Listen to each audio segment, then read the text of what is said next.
तो hello guys, welcome back to my channel. I hope आप सब ठीक होंगे। तो लास्ट पार्ट में हमने देखा था कि हान को गोली मारने के बाद एन यांग खुद भी बेहोश होकर गिरने ही वाला होता है कि तभी वहां पर क्याओ आ जाता है और फिर सीन शिफ्ट होता है हॉस्पिटल में, जहां पर क्याओ डॉक्टर से पूछता है डॉक्टर सब कैसा है। डॉक्टर कहते हैं उसका बहुत ज्यादा खून बह चुका है और देखकर लगता है कि किसी इंसान ने उसे चोट पहुंचाई है, इसलिए ब्लड की जरूरत है। लेकिन क्योंकि जख्म बहुत गहरा नहीं है इसलिए कोई बड़ी बात नहीं है। इससे भी जरूरी बात यह है कि वो फेरोमोन से बुरी तरीके से प्रभावित है। उसका हीट साइकिल शुरू हो गया है और उसे अल्फा के साथ की जरूरत है। ये सुनकर क्याओ कहता है बस मेरा खून निकाल लो, फिर खास तौर पर उसे किसी के आराम की जरूरत नहीं होगी। यहाँ पर क्याओ ये सब इसलिए बोल रहा होता है क्योंकि वो नहीं चाहता कि वो सब करने में हान भी शामिल हो। वो नहीं चाहता कि हान उसे किसी भी हालत में टच करे। क्याओ की बातें सुनकर डॉक्टर कहता है हमेशा की तरह अपने फेरोमोन रिलीज करो और बॉडी फ्लो के साथ ज्यादा संपर्क बनाओ। ये सुनकर क्याओ हान के पास जाता है और कहता है क्या आप अभी भी चल सकते हैं? हमारे सीनियर को हमारी जरूरत है। हान कहता है हाँ क्यों नहीं। ये बोलकर वो चला जाता है और एन यांग से कहता है क्या तुम मुझसे इतनी नफरत करते हो कि तुमने मुझ पर गोली चला दी? ये सुनकर क्याओ कहता है उसके जागने तक का वेट करो और फिर उससे खुद से पूछ लेना। फिर वो दोनों अपने काम में लग जाते हैं। वो यहाँ पर अपने फेरोमोन छोड़ने लग जाते हैं कहीं। और भाई साहब वो सब इनका यहीं पर चालू हो जाता है, मतलब वो एन यांग को ठीक करने के लिए हार्ड मूवमेंट शेयर करने लग जाते हैं। और जब एन यांग नॉर्मल हो जाता है तो वो रुक जाते हैं। मतलब वो रुकते नहीं है भाई साहब, यहाँ पर वो पूरा अपना काम फिनिश करते हैं। टेंशन नहीं लेने का, वो फिनिश करते हैं। ये सब होने के बाद हान कहता है सीनियर के जागने का मैं वेट कर रहा हूँ। उन्हें उस शॉट के निशाने से चूकने का जरूर पछतावा होगा। ये सुनकर क्या कहता है क्या आप पहले से ही डरे हुए हैं? हान कहता है अगर सचमुच उसकी वजह से मेरी मौत हो जाए तो कोई बात नहीं है। ये बोलकर वो क्याव की साइड देखता है और उन दोनों का आई कांटेक्ट होता है और कहते हैं हम इसके लिए मानसिक रूप से काफी टाइम से तैयारी कर रहे थे, सिर्फ इसलिए कि हम सीनियर को सच में बचाना चाहते हैं। फिर सीन शिफ्ट होता है पास में। यहाँ पर एन यांग छत पर बैठकर सिगरेट पी रहा होता है कि तभी वहां पर हान आ जाता है और कहता है मैंने सुना है कि तुमने क्याओ की वजह से मुझे नाराज कर दिया है। हमें यहाँ पर थोड़ा और पास का सीन दिखाया जाता है जहाँ पर हम छोटे हान को देखते हैं जो कि एक रूम में बंद होता है। वो एक चिड़िया को देखकर कहता है मैं सच में आपकी तारीफ करता हूँ, आप अपनी मर्जी से आते जाते हैं। वो इसी तरीके से चिड़िया से बात कर रहा होता है कि तभी वहां पर कोई आता है और कहता है यंग मास्टर, नजरबंदी का टाइम खत्म हो गया। हान कहता है मुझे पहले से ही पता है।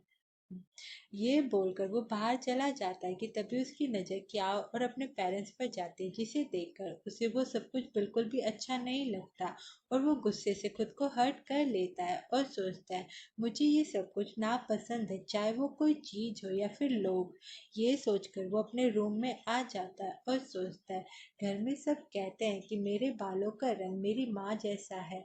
उन्होंने अपनी मर्जी से ताप परिवार में शादी नहीं की थी, इसलिए हमें जन्म देने के बाद भी उन्हें कभी भी जरा सा भी प्यार फील नहीं हुआ। लेकिन मैं उससे नफरत नहीं करता, आखिरकार मैं उसी की वजह से इस दुनिया में आया हूँ। फिर हमें दिखाया जाता है जहाँ पर उनके दादाजी कहते हैं ता परिवार के वारिस होने के नाते तुम्हें एक दूसरे को तोड़ना सीखने के लिए पैदा होना पड़ता है, क्योंकि सिर्फ मजबूत ही आखिरकार विजेता होता है। जिंदा रहने के लिए खुद को ढालना पड़ता है। बड़ी मछली छोटी मछली को खा जाती है, ये नियम शुरू से ही रहा है। और अल्फा जिनमें लिखा सबसे बुनियादी नियम भी यही है। इसलिए तुम दोनों भाइयों में से जो भी जीतेगा वही विजेता होगा। ये सब याद करके हान अपनी चोट को देखता है और कहता है खैर वो बुढ़ा आदमी जो बातें कर रहा है उससे मुझे कोई फर्क नहीं पड़ता। मैं वो नहीं कर पाता जो वो कराना चाहता है, इसलिए किसी को खुश करने की कोशिश करने में मुझे कोई दिलचस्पी नहीं है। और ये सब करने के बाद अनदेखा किया गया बच्चा बन जाना स्वाभाविक ही है। वो ये सब कुछ सोच ही रहा होता है कि तभी कोई आता है और कहता है, बड़े मालिक ने कहा है कि जब आप टॉप 10 में पहुंच जाएंगे तो आपको मेन हाउस में वापस बुला लिया जाएगा। ये सुनकर हान आसमान की साइड देखता है और कहता है, लगता है इस तरह जीना इतना बुरा भी नहीं है, लेकिन अगर बड़े होते हुए आपको कभी अहमियत ही नहीं मिली तो असल में आपके पास मुकाबला करने की कोई वजह नहीं होगी। जब मैं बड़ा हो जाऊंगा और ताप परिवार को छोड़ दूंगा तो मैं जीने का कोई ना कोई रास्ता ढूंढ ही लूंगा। माँ बच नहीं सकी, लेकिन मेरे पास अभी भी मौका है। मैंने हमेशा यही माना था, लेकिन भगवान बस मजाक करता रहता है। वो भाई जो बचपन से ही सबका ध्यान आकर्षित करता था, वो एक बेकार सी बीमारी का शिकार था, और मैं बचपन से ही छोड़ दिया गया बच्चा। मुझे उस एस लेवल अल्फा में बदलना है जिसकी परिवार को सबसे ज्यादा जरूरत है। बचपन से लेके बड़े होने तक मैंने हमेशा मजा किया और ताप परिवार का घर छोड़ने की योजना बनाई, लेकिन वो सपना अचानक डगमगा गया। ये तो वाकई घिनौना है। आखिरकार मैं और बर्दाश्त नहीं कर सका, इसलिए मैंने स्कूल वापस जाने का बहाना ढूंढ लिया। वहां एक पल भी और रुकने से मुझे घुटन फील होने लगी।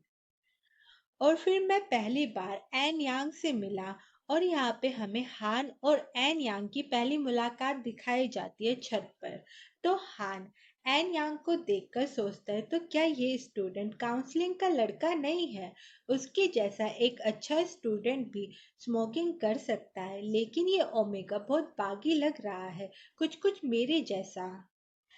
मैंने सुना है कि उसने कियाओ को बचाने के लिए भी कदम उठाया था। वो सच में हेल्प करने के लिए बहुत उत्साहित है ना?